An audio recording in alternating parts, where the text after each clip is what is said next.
මගේ Instagram account එක hack වුණා. ඒක හැබැයි උනේ සෑහෙන කාලයකට කලින්. හැබැයි ඔයාලා මෙන්න මේ ස්ටෙප්ස් ටික මේන්ටේන් කරේ නැත්නම් ඕගොල්ලෝ Instagram account එකත් hack වෙන්න ගොඩාක් ඉඩ තියෙනවා.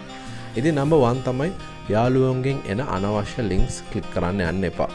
දැන් හොඳ යාළුවෙක් නම් ළඟින් හඳුනන කෙනෙක් නම් ඒගොල්ලන්ට message එකක් හරි call එකක් දීලා බලන්න එයාලා මෙන්න මේ link එක එවුවද කියලා. මොකද මට උනේ ඒක. ඉතින් අඳුරන කෙනෙක් නම් call හරි message එකක් දාලා හරි අහන්න මෙහෙම link එකක් එවුවද කියලා. අඳුරන්නේ නැති කෙනෙක් නම් ඒ එවන links කොහෙමවත් click කරන්න එපා. number 2 තමයි ඔයාලගේ account එක තව පොඩ්ඩක් secure කරගන්න නම් two factor authentication activate කරගන්න. ඒක කරන්න හරිම ලේසි.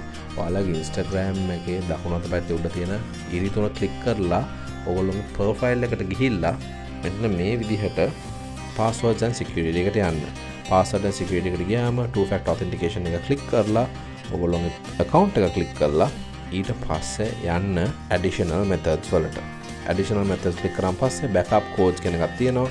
ඒක click කරාම ඔයාලට ඒ digit 8ක් ඇතුළත් codes ಜಾති 5ක්. ඉතින් ඒකේ screenshot එකක් අරගෙන ඔයගොල්ලෝගේ phone එකේ හරි කොහේ හරි ළඟ ලියාගෙන තියන්න. මොකද හදිස්සියවත් ඔයගොල්ලෝගේ account එකෙන් log out වුණොත් මෙන්න මේ backup code එක පාවිච්චි කරලා ඔයගොල්ලෝගේ account එකට access gain කරගන්න පුළුවන්. ඉතින් මට වුණා වගේ hack වෙන්න නැතුව දැම්ම මේක ගිහිල්ලා කරගන්න ඔයගොල්ලෝගේ Instagram account එක safe තියාගන්න.